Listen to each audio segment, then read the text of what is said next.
بسم اللہ الرحمن الرحیم۔ مرادوں کا حاصل ہونا۔ حضرت جنون مصری رحمۃ اللہ علیہ اپنے کچھ ارادات مندوں کے ہمراہ کشتی میں سوار دریائے نیل میں سفر کر رہے تھے کہ سامنے سے ایک کشتی آتی دکھائی دی جس میں لوگ ناچ گا کر خوشیوں کا اظہار کر رہے تھے۔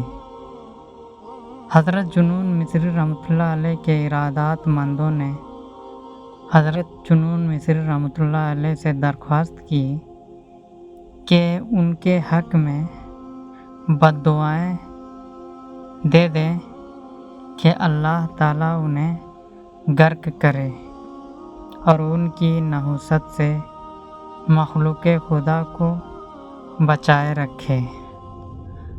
حضرت جنون مصری رحمۃ اللہ علیہ کھڑے ہو گئے اور دعا کے لیے ہاتھ اٹھاتے ہوئے ان کے حق میں دعائے خیر فرمائی اور ان کے لیے دونوں جہانوں کی خوشی اور شادمانی مانگی۔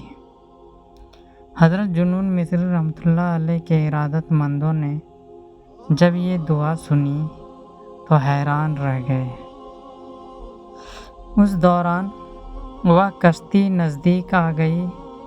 ان لوگوں نے جب حضرت جنون مصری رحمۃ اللہ علیہ کو دیکھا تو اپنے آلات موسیقی توڑ دیے، یعنی کہ ناچ گانے کی جو اس کی خوشیاں تھیں وہ بند کر دی اور گناہوں سے تائب ہو کر حضرت جنون مصری رحمۃ اللہ علیہ کے ارادت مندوں میں شامل ہو گئے۔ حضرت جنون مصری رحمۃ اللہ علیہ نے اپنے ارادت مندوں سے فرمایا،